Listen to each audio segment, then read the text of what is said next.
न मन्त्रं नो यन्त्रं तदपि च न जाने स्तुतिमहो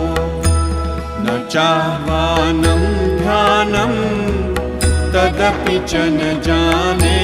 स्तुतिकथाः न जाने मुद्रास्ते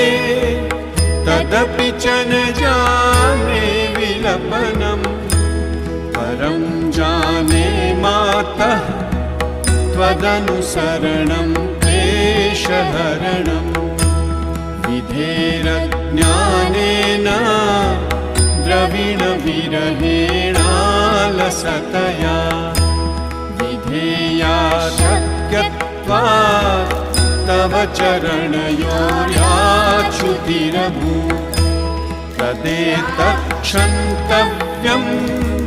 जननि सकलोद्धारिणी।